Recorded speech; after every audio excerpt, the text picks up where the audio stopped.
हम चाहते हैं, देखिए जो गरीब लोग हैं जिनको आरक्षण मिला हुआ है उनको क्या मिला है, उनके आरक्षण को ये राजनेता अपनी व्यक्तिगत स्वार्थ के लिए ये जो जातिवाद का लड़ाई झगड़ा करते हैं। हमारे पुराने समय में कोई भी आपस में नहीं लड़ती है, तो वहाँ पर जातिगत क्यों देखा जाता है? ऊपर से ही देखा जाता है कि जो जाति विशेष है, जिसकी जाति में संख्या है, उन लोगों को ही टिकट दिया जाता है, उन लोगों के नेतृत्वकर्ता को मंत्री बनाया जाता है। तो क्या ये लोग जातिवाद का नफरत पैदा कर रहे हैं, वही लोग जातिवाद के आधार पर टिकट दे रहे हैं। हम उनके सारे धर्म, सारे जाति के लोगों का यहाँ पे तस्वीर लगा है इनकी यात्रा में। कहीं से भी कोई नहीं है। इसमें देख सकते हैं कि ज्योतिराव फूले जी का भी है, गांधी जी का भी है। और अम्बेडकर न्यूज़ लाइव में आपका स्वागत है। मैं हूं चंद्र कुमार। सामाजिक समरसता और आर्थिक आधार पर आरक्षण की मांग को लेकर यहाँ पे यात्रा निकला हुआ है, जो जम्मू कश्मीर से निकला था। आइए यहाँ से बात करते हैं लोगों से जो ये यात्रा निकाले हैं। जी बताइए, सबसे पहले अपना परिचय दीजिए। महेंद्र सिंह तंवर, राष्ट्रीय अध्यक्ष, अखिल भारतीय क्षत्रिय महासभा। ये अखिल भारतीय क्षत्रिय महासभा ने 9 अगस्त के ऐतिहासिक दिन ये तीसरी राष्ट्रव्यापी रथ यात्रा निकाली है। देश में आर्थिक आधार पर आरक्षण की मांग को लेकर, जातिगत आरक्षण को समाप्त करने के लिए, देश की सभी जातियों के आरक्षित और अनारक्षित सभी जातियों के गरीब लोगों को आरक्षण दिलवाने के लिए ये तीसरी रथ यात्रा है। इसके साथ सामाजिक समरसता हम लाएंगे, वो तभी संभव है जब जातिगत आरक्षण समाप्त होगा। उत्तर प्रदेश में अगर देखा जाए तो राजनीतिक तौर पर यहाँ पे जैसे लोकसभा चाहे विधानसभा जैसे भी चुनाव आते हैं, उसके पहले राजनेता जो है अपने अपने जातिगत आधार पर आरक्षण की मांग करते हैं। ये कहाँ तक आपको लगता है कि ये सही है? देखिए, ये तो 100% सामाजिक संस्था है। हम किसी राजनीतिक पार्टी से न हमारा ताल्लुक़ है, ना कभी रहा है, ना हम कोई संबंध है हमारा। सामाजिक संस्था है, वो लोग जाने, ये बात वो जाने। हमारी बात पूछिए।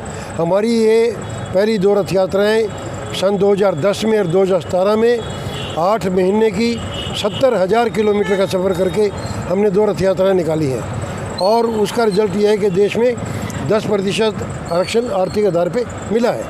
हमारी तो केवल मांग ये है, देश में आर्थिक आधार पर आरक्षण हो, वो तभी संभव है, सामाजिक समरसता तभी संभव है जब जातिगत आरक्षण समाप्त होगा।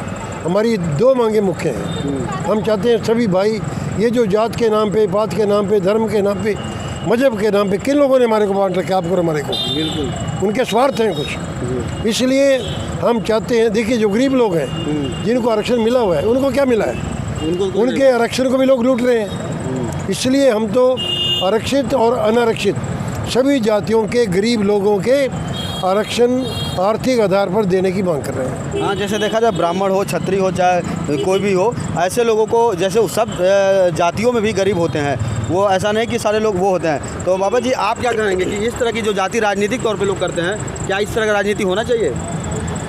देश आज़ाद के पहले कोई ऐसी आरक्षण का कोई मामला नहीं थी। राजनेता लोग अपना स्वार्थ के लिए जातिगत आरक्षण ला करके हमारे सामाजिक समरसता को ये ख़त्म करते हैं। इससे हमारा राष्ट्र कमज़ोर होगा, हमारा देश कमज़ोर होगा। हमारे गांव में, समाज में, नगर में, शहर में जातिवाद का विवाद उठेगा और आपस में लोग झगड़ा करेंगे। इसलिए ये राजनेता अपनी व्यक्तिगत स्वार्थ के लिए ये जो जातिवाद का लड़ाई झगड़ा करते हैं। हमारे पुराने समय में कोई भी आपस में नहीं लड़ते थे। आज भी हम चाहते हैं, हम तो संत हैं, सीधी खुलेआम हम तो सर्वे भवन्तु सुखिनः कामना करते हैं। हम जाति पाति का भेद नहीं रखते हैं। कोई भी जाति हो, हम लोग सब एक साथ हमारे आश्रम पंगत होती है। आज भी गोरखनाथ के मंदिर में कोई भी जाति हो, सबको बराबर पंगत मिलती है, सबको बराबर भोजन मिलता है। कोई जाति पाति, हमारे आदरणीय मुख्यमंत्री जी ने कभी कोई जाति पाति झगड़ा नहीं रहता है। वो संत हैं और सबको चाहते हैं कि सभी लोग सुखी रहे, सर्वे भवन्तु सुखिनः की कामना रहती है। हाँ, हम एक बार बात करेंगे आपको कि जैसे देखा जाए पूरे भारत की बात कर रहे हैं हम।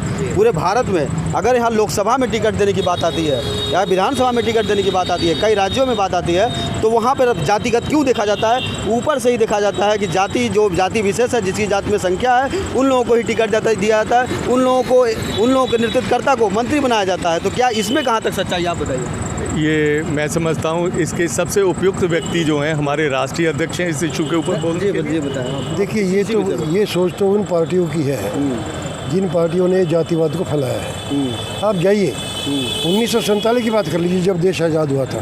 ईमानदारी से बताइए, क्राइटेरिया था? नहीं। फिर आप सोचिए ना, जिन लोगों ने देश के लिए बलिदान दिया था, जो जेलों में गए थे, जिन्होंने आंदोलन किया था, उन लोगों को प्रायोरिटी दी गई। अब जो है जो लोग जातिवाद का नफरत पैदा कर रहे हैं, वही लोग जातिवाद के आधार पर टिकट दे रहे हैं। हम उनके बारे में क्या कहें हम? तो दिल्ली आप लोग कब तक पहुँचेंगे? जैसे यहाँ पे दिल्ली हम पहुंचेंगे लगभग 3 अक्टूबर को। 3 अक्टूबर NCR में काम करेंगे, फिर 7 अक्टूबर इसका समापन है और ये तीसरी रथ यात्रा है। आप अंदाज़ा लगाइए, हमने इसी आधार पे आर्थिक आधार आरक्षण देने की मांग को 8 महीने 70,000 किलोमीटर 2010 और 2017 में हमने किया है। 2010 में लोग मजाक करते थे हमारा कि साहब ये आर्थिक आधार पर आरक्षण का क्या मतलब है? ये तो आप लोग साहब आपकी पागलपन है। कौन आपके कहने से आर्थिक आधार पर आरक्षण देगा? चलिए, बहुत बहुत धन्यवाद आपका, आपने ये जानकारी दिया। तो हम थोड़ा चाहेंगे कि बस की तरफ भी जरा सा कि ये देख सकते हैं इनका जो यात्रा है, और इस यात्रा में देखिए किस तरह से कि कोई भी हम चाहेंगे, ये पहले तस्वीर दिखा दीजिए। राजा उदय प्रताप सिंह है, दिग्विजय सिंह है, कई ऐसा नहीं किसी भी सभी धर्मों के और सभी जातियों के लोगों का इसमें चित्र लगा हुआ है। ऐसा नहीं कि कोई एक विशेष रूप से हो। और इसका अगर देखा जाए तो जाति आधार पे जो है इस पे इस तरह का ये लोग बिल्कुल खिलाफ़ हैं। और कहीं न कहीं इन लोग का जो मानना है, हम जाएंगे इस तस्वीर को दिखाइए यहाँ पर कि देखिए सारे धर्म सारे जाति के लोगों का यहाँ पे तस्वीर लगा है इनकी यात्रा में। कहीं से भी कोई नहीं है। इसमें देख सकते हैं कि ज्योतिराव फूले जी का भी है, गांधी जी का भी है और अंबेडकर जी का भी है, सारे लोगों का है। और इन लोग की जो ये यात्रा है, ये कहीं न कहीं समाज में एक अच्छा मैसेज देने के लिए है कि समाज जागरूक हो और कोई भी जातिगत तौर पे इस तरह की राजनीति ना करने पाए और ना ही किसी अपने समाज को कोई बरगला पाए। एक्स्ट्रा न्यूज़ लाइव से चंदन कुमार। पूर्वांचल में क्वालिटी एजुकेशन और एक्सीलेंट प्लेसमेंट के लिए राष्ट्रीय और अंतर्राष्ट्रीय पुरस्कारों से सम्मानित KIPM गीडा गोरखपुर।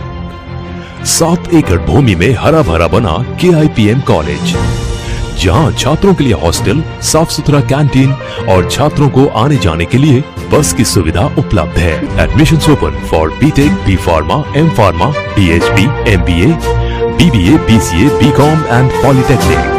इस कॉलेज में मैंने एडमिशन इसलिए लिया था क्योंकि यहाँ इसकी रैंकिंग बहुत हाई थी और ये 20 साल का एक्सपीरियंस ये वाला कॉलेज रखता है। इस वजह से मैंने KIPM में एडमिशन लिया था। पूर्वांचल का बहुत अच्छा कॉलेज है। KIPM गीडा गोरखपुर।